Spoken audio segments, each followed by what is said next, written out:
Hi there. Good morning, everyone. My name is Pat, and I'm with a group called Change the Perspective and Empower. They all deal with people who are suffering in great need of help.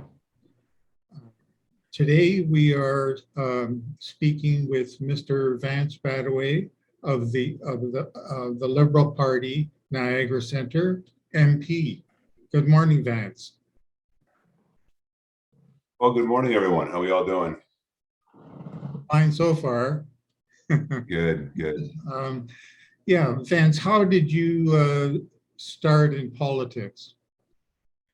Well, I started out as a city councillor in the city of Port Colborne in 1994. Spent 3 years as a councillor, as well as numerous boards, agencies, commissions. Excuse me. And then in 1997, I became a mayor. I was elected in 97, acclaimed in 2000.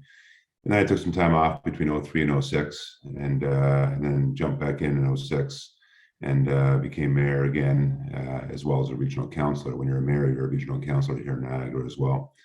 And spent 2006 to 2014 as the mayor, regional councillor. I sat on the police services board for 12 years. And then moved on to, well, not moved on, but at the same time, once again, many agencies, boards, and commissions I sat on throughout that time, half of which I chaired, and got a great deal done, not only in the city of Port Colborne, but throughout the entire region of Niagara. I then, in 15, ran federally, became a member of parliament in 15, re-elected in 19, and here we are up for a re-election in 21. Well, that's good. What are the supports that are available through your office for, I guess, people who are most vulnerable that are, suffering from mental illness? Well, we have many supports at our office with respect to those that are of federal jurisdiction. But I want to say from the onset that although we have many supports that we're responsible for at the federal level of government, I don't turn away people because they may have issues dealing with the provincial or municipal levels of government. I make it very clear to individuals that although it might not be our jurisdiction, I will in fact advocate on their behalf at the provincial and municipal levels as well. But at the federal level, we have immigration, Canada Revenue Agency, seniors issues, many seniors issues having to do with GIS and OAS and CPP, as well as a lot of issues that have to do with personal issues. And again, I don't turn anybody away. I'm a riding MP. I'm a constituency guy, and although there's a lot going on up in Ottawa that I involve myself in, my priority is the folks here in Niagara Centre specifically, to deal with the concerns that they have. The pandemic was a perfect example of that. Yes, we dealt with a lot of issues that were obvious with respect to different programs that we were rolling out, which were numerous, dealing with people directly, dealing with businesses, dealing with many other challenges that folks were going through. But some were non-traditional, just simply leaving the office and going to see Mrs. Jones up in Thorold, who's 85 years old and absolutely scared and worried. She had no family around. So just picking up and sitting on her porch, going to her place and sitting on her porch and talking through the window with her, and just settling her down, and go there and a week later and see how she's doing, and once again sitting on a porch and talking through the window, and really ensuring that she was safe and comfortable and healthy. And we did that a lot. I did that a lot throughout the riding, whether it be in Port Colborne, Welland, Thorold, or South St. Catharines. Just simply taking the time and being a neighbor and ensuring that people were feeling safe and healthy and comfortable. That's great, Vance. Who are the people that you support, Vance? Like, do you also support people? You said, I think you mentioned in Niagara Falls area as well. Well, my constituency is Port Colborne, Welland, Thorold, and South St. Catharines, but I don't limit myself to that. We're all neighbors, friends, family. We're a community, and regardless of where people come from and the help they need, I will help them. Even outside of Niagara, I've had a lot of calls from Hamilton and other parts of Ontario, and even parts of the States and Canada in general, where people just had, questions or needed some advice or just simply needed some comfort and someone to talk to. Yeah. My door is open to everybody. Yeah, Vance, just to mention a few things that I see in my town, which is Niagara Falls.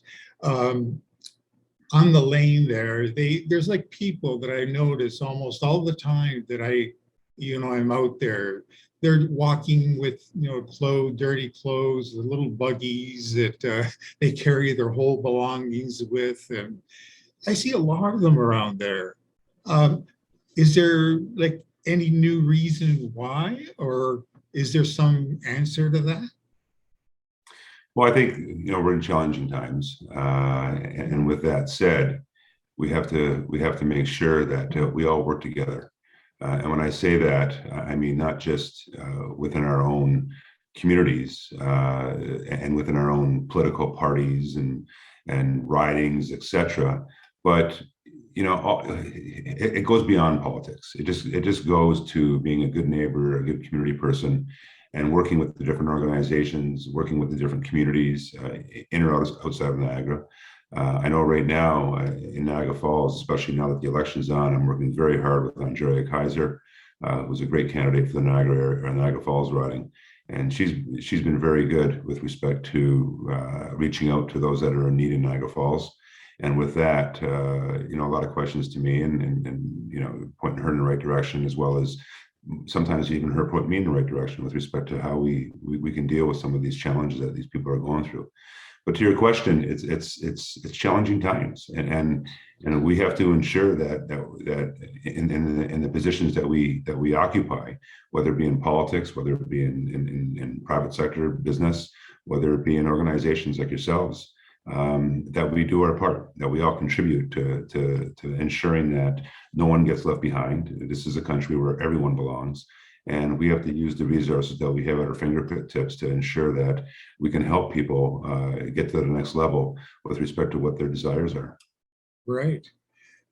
How does your office support those who are living with mental illness, addictions, homelessness? I guess it goes back to the original issue. Is there any new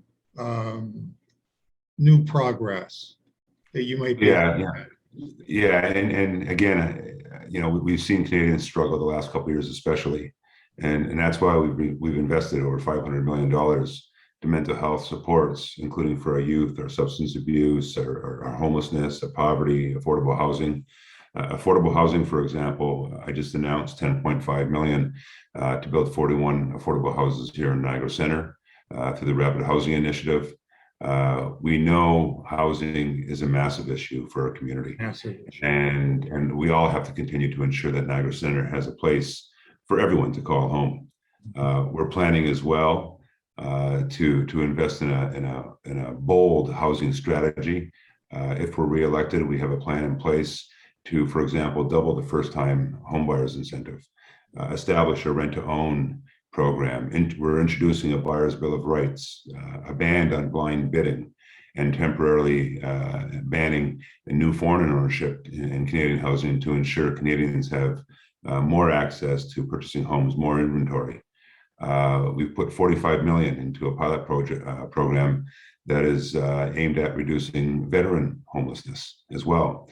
And I guess the point to that is that we want to ensure, once again, that no one's left behind. When it comes to addictions, we've invested $5 billion to improve access to mental health and addiction services, working with local organizations. We've worked closely with other community supports and resources to ensure people get the help they need. And frankly, we hear a lot up in Ottawa. We hear a lot that deals with the broader population in Canada. But again, I'm a riding MP, and as much as I get involved in national issues and international issues, what's more important to me is what's happening right here at home. And so it's therefore incumbent upon me, and I take it very seriously, to work with organizations like yourselves and others throughout the region to ensure two things. One is that we cut the duplication and we work closer together so that therefore everyone is taking on a niche of what they are good at and are responsible for. And I think equally as important to that point is then enabling me to access the funding that I just mentioned from the national perspective to bring back here to Niagara Center, because a lot of times I'll get 5 phone calls from 5 different organizations fighting for the same dollar, fighting for the same application that they've all put in, and they're competing against each other. So I work very closely while those applications go in. They contact me, let me know, give me the tracking number, and that way I can navigate it through the system. But at the same time, I'll give them advice with respect to, separating different niche areas where they can take on separate applications for funding, and therefore they're not competing for the same dollar, and it makes it a heck of a lot easier for me to then disperse those dollars to those different niches that they're responsible for. Right. There is one issue I think that keeps coming up, Vance, the funding. That's really, always been an issue now for a long time. There never seems to be enough funds to help people with on ODSP or OW or, some kind of federal funding or provincial funding that we're not receiving. Can you explain that? Well, it's a good point, and it goes to my earlier point about different responsibilities at different jurisdictions vis-a-vis the federal government, provincial government, regional government, municipal government. We here in Niagara are a 2-tier government. Municipal basically accesses services, the bigger services like OW or OW and other services that the provinces are responsible for. And of course, facilitates that within the region of Niagara. So when it comes to OW and services like that, it is provincial, and of course, it's delegated to the regional, which then works with the individual municipalities. The second part is how much is actually coming down to the regions to then therefore disperse those dollars to the appropriate organizations and/or services that they are responsible for.